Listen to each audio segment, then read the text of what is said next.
Salut, alors c'est dimanche après-midi, c'est pas Ravioli, on s'ennuie, alors petite vidéo sur l'astrométrie. Je vais me lancer, on va bien voir ce que ça donne. Je vais essayer de faire en deux temps d'abord un petit truc sur l'astrométrie online et ensuite le offline avec Ecos. C'est parti, c'est parti. Alors qu'est-ce que je vais me cacher un peu. L'idée là, on va pas regarder Castars tout de suite. On va aller sur le site Nova astrométrie.net juste pour rappeler un peu les quelques principes que moi j'ai compris. L'idée là, c'est que ce site, le service est en ligne. Tous les gens qui l'utilisent en online, plus ou moins pilotés avec des logiciels divers et variés, utilisent les services de Nova astrométrie.net. Qu'est-ce que c'est? L'idée c'est d'aller charger une image et la soumettre à leur service. Voilà, donc j'en prends un là, n'importe quoi ici, voilà, un vieux truc, je sais pas de quand ça date ce chose là. Hop, voilà, je charge mon image et ce qui se passe c'est que je ne dis rien de particulier sur elle, je dis juste que je sais pas d'où elle sort. Et je demande une résolution aveugle. Je ne présume absolument pas de l'endroit ou dans le ciel où elle pointe. Donc je moufte pas, j'attends que ça se passe. Alors qu'est-ce qu'il me dit? J'ai soumis mon image. Là apparemment elle a été reçue. C'est pour ça que c'est un peu long puisque donc j'ai pas donné d'indice particulier qui permettent de réduire la durée de recherche. On va attendre, ça prend quelques secondes, hein. Je l'ai faite déjà tout à l'heure. Je ne sais pas si elle était très propre, celle-là. Voilà, il a trouvé mon résultat. Et ce que je voudrais surtout vous montrer, c'est sur la page de présentation du résultat de ce qu'il a trouvé. Ici, on se rend compte que il y a la taille calculée de l'image. Voilà, il me dit elle fait 2,23 sur 1,49 degrés. C'est capital pour la suite, puisque si on veut que ça aille vite, on peut lui donner, comment dire, faire en sorte que l'astrométrie considère ceci comme ces valeurs-là comme étant fixées du fait de la taille du capteur du CCD et de la focale réelle de l'optique. Vous allez voir, on va en reparler tout à l'heure avec le offline dans Ecos. Deuxième chose que je voudrais montrer aussi sur ce site là pour utiliser l'astrométrie en online. Là, je ne me suis pas connecté sur j'ai pas, comment dire, je l'ai fait en anonyme, on va dire. Il vaut mieux, enfin, c'est ce que je vous conseille en tous les cas, créer un compte. Alors, je crois qu'on peut le faire, voilà, avec moi, j'ai dû le faire avec mon compte Google ou un truc du genre, voilà.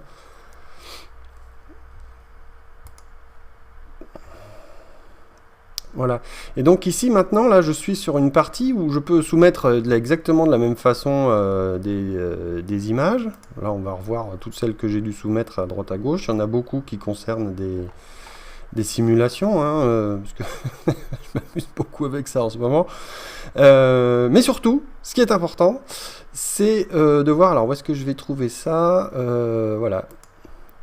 Ce qu'il faut noter, c'est sa clé, la clé d'accès API, là, pour dire, mais voilà, quand je vais soumettre avec mon logiciel dédié, là, bon, moi, ça va être avec Castars, je vais dire, je la soumets avec mon identification. Ça me permet d'avoir mes jobs qui passent avec une priorité. Alors, je sais pas quelle est exactement la priorité, mais j'ai remarqué, moi, que ça allait plus vite quand je me suis mis à renseigner cette petite clé. Alors c'est parti, je vais vous montrer à quel endroit ça se situe dans Castars. Donc j'arrête là sur l'astrométrie online, hein, enfin avec le site, pardon, voilà. Allons-y, donc je vais démarrer mon Ecos avec ma petite config fétiche de simulation. Et c'est parti. Ma monture, elle est déparquée, et j'enclenche le tracking.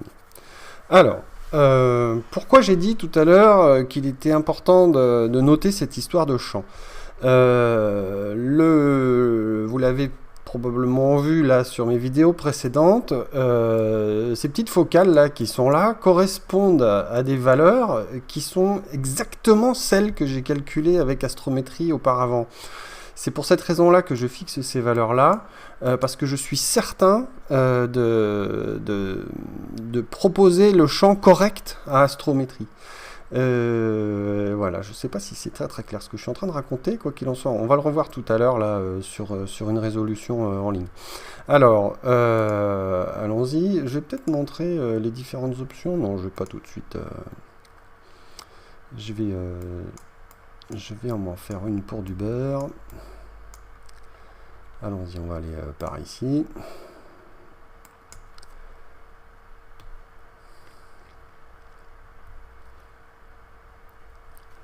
Alors, c'est parti. L'astrométrie, ça se trouve principalement ici sur cet onglet-là. Je vais aller regarder donc ces petites cases à cocher. Donc, comme je voulais vous le montrer, je vais le faire en ligne. Qu'est-ce que ça signifie ce online? Ça signifie que les images que je vais prendre avec mon CCD vont être soumises sur le site astrométrie.net en distant, on va dire, et le résultat me sera envoyé.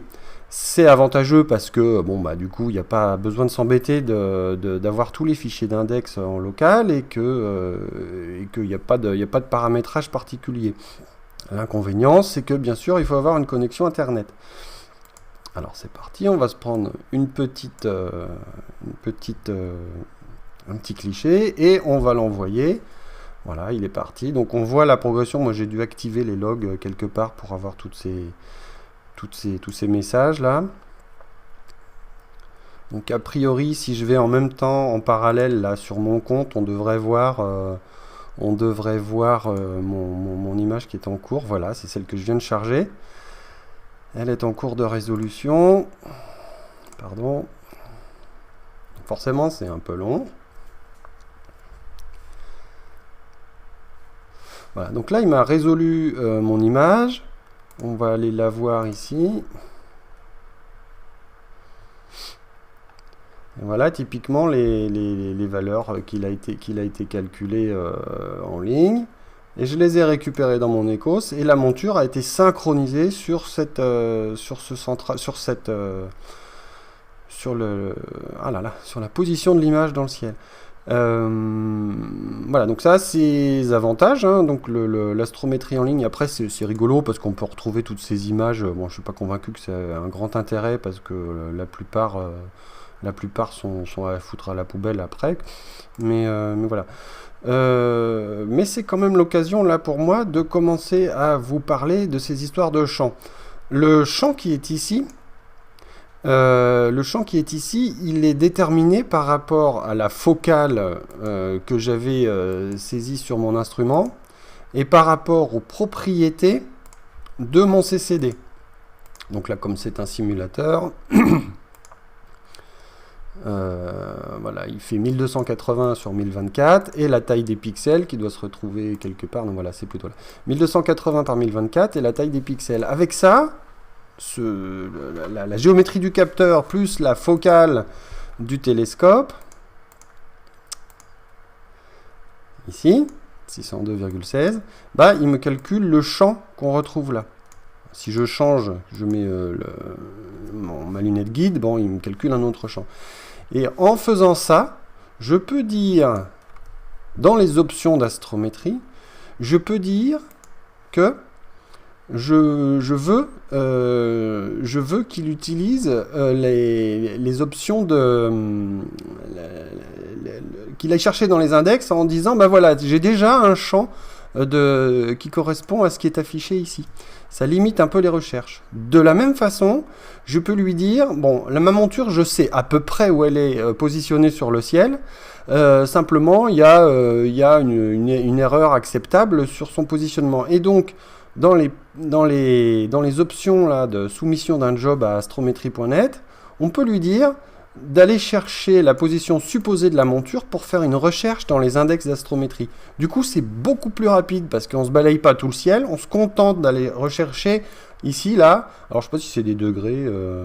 Oui, ça doit être des degrés. On recherche en degrés ce qui correspond autour de cette position de la monture. Et du coup, ça permet de gagner beaucoup de temps. Parce que si on veut le faire en aveugle, voilà une recherche en aveugle, on balaye tous les index avant de trouver des solutions. Pour pouvoir trouver les solutions. Voilà. Ça, donc ça marche sur le online. Ça marche très bien. Il y a beaucoup de gens qui l'utilisent comme ça. Maintenant, ensuite, le offline. Le offline, c'est beaucoup plus tordu. Enfin, beaucoup plus tordu, non, mais il faut s'y donner un petit peu plus de mal. Alors, on entend souvent parler de ces histoires d'index. Qu'est-ce que c'est le offline? Le offline, c'est que on n'a pas accès à Internet, on n'a pas accès au monde extérieur, et on dit, moi, je veux pouvoir faire ça dans les champs, tout seul en autonome. Et donc, pour pouvoir utiliser le offline, il faut avoir installé, je ne vais pas le montrer, mais il faut avoir installé les binaires et tous les exécutables de astrométrie.net. C'est un package sur Ubuntu, c'est assez rapidement fait, il n'y a aucun problème à installer les exécutables. Par contre, là où ça commence à devenir un peu tatillon, un peu long, c'est que il y a certes les exécutables, mais il y a aussi les fichiers d'index, les fameux fichiers d'index, là où toutes les triangulations sont calculées et déterminées une bonne fois pour toutes. Le calcul a été fait par les gens d'astrométrie, c'est vraiment un projet extraordinaire. Bah, il faut les récupérer en local sur sa machine. Et ça se passe ici, dans les options. Les voilà, mes fichiers d'index, ils sont ici, présentés dans Castars. Ah, j'arrive pas à le pointer, ce truc-là. Voilà. Donc, on voit qu'ils sont stockés à cet endroit-là. Je vais vous les montrer. Voilà tous mes fichiers d'index, là, ceux que j'ai téléchargés, que j'utilise actuellement. Là, ils n'y sont pas tous là. Une petite astuce personnelle. Moi, j'ai téléchargé tous les fichiers d'index. Ceux que je n'utilise pas, je les mets dans un sous-dossier. Voilà, ils sont tous là. Alors, on va voir, tiens, on va s'amuser. Regardez un peu combien ça pèse tout ça. Je crois qu'il y en a pour 37 gigas au total, si on veut vraiment tous les avoir.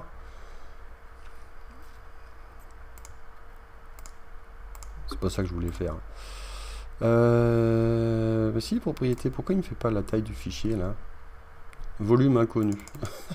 Ah si, 19,6. Donc voilà, je les ai pas tous a priori, il m'en manque encore. Il doit me manquer les catalogues, je sais pas quoi, là, ceux-là, là, voilà, les ticos, je les ai jamais téléchargés. Donc bref, voilà, donc là vous voyez, c'est à cet endroit-là donc qu'on stocke les fichiers d'index, et il m'indique pour le champ actuel de supposé, enfin pas supposé, mais déterminé par la géométrie de mon capteur, mon field of view là, en français je sais plus, bah, le champ tout simplement. Voilà les fichiers d'index, il me propose il me les classe en trois catégories. Ceux qui sont nécessaires, ceux qui sont recommandés et ceux qui sont optionnels. Et donc l'intérêt, c'est, moi je trouve pour le moment, je me suis toujours contenté d'avoir ceux qui sont nécessaires. Et là vous voyez, ça colle plus. Parce que mes fichiers d'index, il me dit voilà, ceux-là sont nécessaires, je ne les ai pas. Ils sont pas dans mon machin chose là, user share astrométrie. Et donc du coup, si je voulais faire la résolution, j'irai chercher mes petits fichiers dans dans Not Used, et puis je ferai des copier-coller au bon endroit. Petite astuce perso, hein, voilà. Sinon, ce qu'on peut faire, c'est bien sûr, on peut cliquer ici. Et ce qui se passe, alors j'espère que ma connexion va être suffisamment, je suis en Wi-Fi là. Ma connexion va être suffisamment rapide. Bon, pour 7,6 mégas, il ne devrait pas y en avoir pour longtemps quand même. Donc, quand je coche, le fait que je sois connecté à Internet, là, il va aller me télécharger les 4211. Alors, on va voir, j'espère qu'on va les voir arriver. Voilà. Ça, c'est ceux qui ne sont pas utilisés. Voilà le 4211. Il a été téléchargé à l'instant, là, vous voyez, 5 novembre, c'est maintenant 16h42.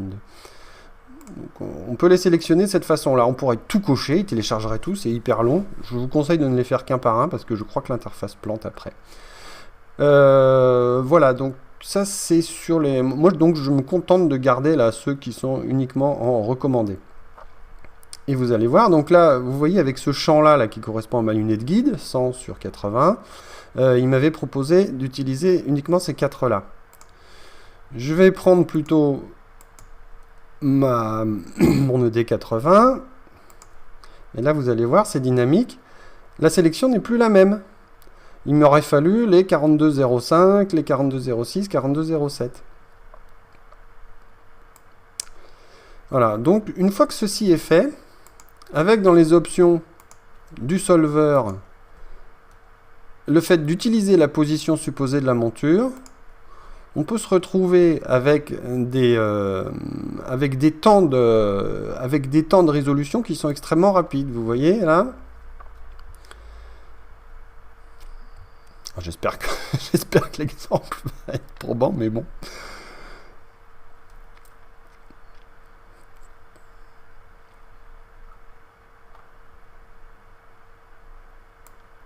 L'idée, ce serait quand même que j'arrive à montrer que ça va plus vite qu'en ligne.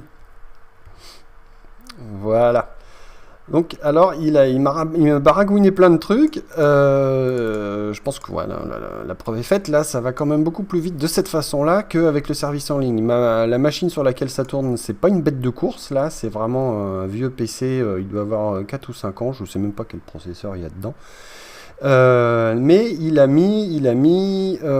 je crois qu'il a mis voilà, 22 secondes à me faire la résolution, alors que tout à l'heure, là, sur le service en ligne, c'était beaucoup plus long. C'est pas parce que c'était en ligne, c'est parce que surtout, c'était à l'aveugle. Hein. Faut pas non plus raconter d'histoire. Et voilà, donc, ici, les valeurs qui sont affichées correspondent au champ qui a été calculé. Et s'il y avait eu une différence entre le champ calculé par l'astrométrie et le champ théorique que j'ai annoncé, il m'aurait fait un warning. Il m'aurait dit, bah attention, là, la focale que vous avez mis, elle n'est pas tout à fait bonne. Alors, je ne sais pas si quand c'est bon, il me l'indique quand même. Non, voilà. Il m'aurait indiqué quelle focale exacte j'aurais dû indiquer. Et c'est de cette façon-là que moi, j'ai pu déterminer précisément les valeurs à positionner à ces endroits-là. Voilà. Que dire d'autre sur l'astrométrie je ne vais pas rentrer sur les endroits où on l'utilise, hein, j'ai déjà un petit peu causé de tous ces trucs là, donc elle peut servir donc à aligner la monture. Ici on voit les erreurs de positionnement de la monture par rapport à un ciel théoriquement idéal. On peut l'utiliser sur l'alignement pour faire la mise en station par rapport au nord. Et bon, alors j'ai déjà montré là dans celle d'hier, mais voilà, donc on peut afficher les étoiles alors je crois que c'est du WCS là, mais je suis pas convaincu. Je vais creuser ça là. Normalement, il devrait m'en mettre beaucoup plus que ça. Voilà, l'astrométrie, elle sert à ça. Et bien entendu, elle sert à tous les coins de rue parce que elle est sous-jacente à tous les composants qui se trouvent ici. Donc, quand on s'amuse à créer des jobs, à l'intérieur même d'un job, quand on va dire qu'on cherche à pointer un objet particulier dans le ciel, ben, le job va enclencher des phases de positionnement de la monture extrêmement précis en le faisant avec l'astrométrie. Et du coup, on est sûr de tomber pile poil sur le bon champ. Il n'y a pas de théorie par rapport aux chiffres qu'on suppose, aux chiffres qu'on aurait proposés sur la position ici. Vous voyez, il va vraiment aller chercher. Je lui dis M51, tu vas te mettre sur M51, tu fais une photo, tu la résous, et si t'es pas au bon endroit, tu ajustes le tir avec une autre résolution astrométrique. Donc du coup voilà, donc ça sert, l'astrométrie sert ici. Où est-ce qu'elle sert encore? Elle sert après pour s'amuser quand on fait un cliché. Alors attendez, où est-ce que je vais faire ça? Voilà, elle sert à faire ce genre de choses, je l'ai déjà montré à l'instant, là c'est idiot. J'aurais bien aimé qu'il y en ait plus. Elle permet d'aller faire du slew directement sur l'image et non pas sur Castars. Donc ma monture a dû bouger. J'ai l'impression de redire exactement la même chose qu'hier. Excusez-moi, c'est un peu décousu, mais bon, j'y vais comme ça, sinon je le fais pas. Oui, voilà, c'est ça, ma monture a bougé. Je voulais montrer quoi d'autre. J'ai pensé à un truc à l'instant. Voilà. Mais je ne sais plus, ça m'a échappé, ça m'a échappé. Non, je suis perdu dans ce que je suis en train de... J'ai perdu le fil de mon explication. Oui, si, ça y est, voilà. On peut faire un load and slew. Alors ça, c'est chouette. Par exemple, j'ai commencé à faire un ensemble de clichés lundi. Et je voudrais continuer à les faire les mêmes 2 mois après. Donc ce que je peux faire, c'est m'amuser à me positionner exactement sur... alors, attendez, il va falloir que je retrouve les mêmes que tout à l'heure. Je pourrais... Voilà, donc je vais prendre la même image que celle que j'ai utilisée tout à l'heure. Voilà. Donc je l'ai chargé dans mon éditeur, là, ici. Et ce qui va se passer, c'est qu'il me fait la résolution en local, et tout de suite, paf, il va aller chercher, pointer la monture sur l'endroit du ciel supposé de l'image. Alors j'espère que d'ailleurs, oui, c'est peut-être... voilà. Donc c'était M3 a priori, j'espère qu'il me l'a bien trouvé.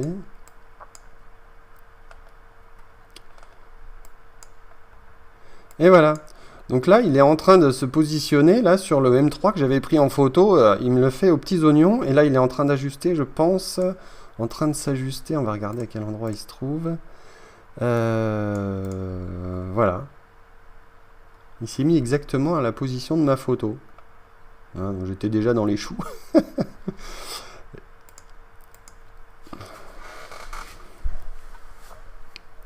Ça, pour ça, c'est très pratique aussi, ça. Alors, j'ai jamais vraiment utilisé, hein. Moi, j'en suis pas encore là, hein. Faire des photos et les reprendre une semaine après, c'est quand j'en serai là, ce sera bien, mais voilà. Je vais m'arrêter là pour cette vidéo. Elle est sans doute un peu longue et un peu décousue. J'espère que ça soulèvera des questions et peut-être aussi que ça donnera quelques réponses. Peut-être que j'en ferai d'autres pour détailler quelques points. Je ne sais pas, je ne sais pas. Voilà, voilà. À plus dans le bus.